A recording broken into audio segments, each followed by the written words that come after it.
wind-up sign, so I'm going to close here with this, and then I'll let you answer some questions. You know, I say this to every team, and I give them this sermon every team in the beginning of the season, because I want them to relate to this. You know, if you want to be happy for an hour, eat a steak. If you want to be happy for a day, go play golf.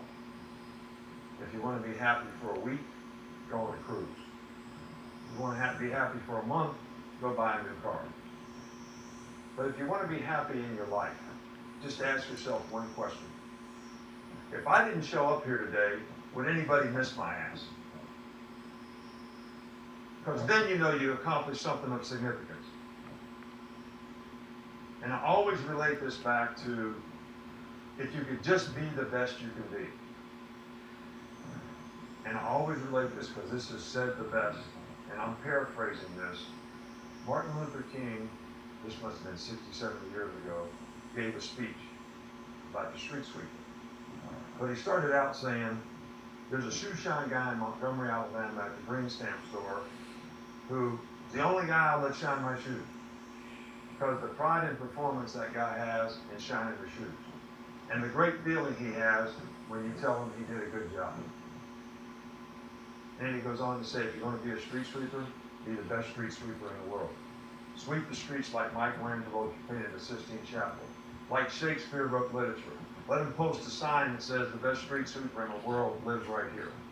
Because if you do that, you accomplish the best there is in life, which is knowing you did your best to be the best you could be, no matter what you choose to do. Now, to me, that says it all. That says it as well as you can say it. Now, the challenge is that's not natural. That's not normal. What I said before, human nature is to be what? Just to survive. It's not to win the championship. It's not to be special. It's not to have the best business. It's just to do good enough. So that's the challenge that we all have. That's what we spend all of our time doing. Is trying to get from average to really good. But you know, we should all do that with a certain degree of professionalism. You never have to do it in a way that hurts anybody else. You never have to be negative about what somebody else is doing. You don't have to criticize anybody else. You just have to focus on what you do in a positive way to be the best you can be.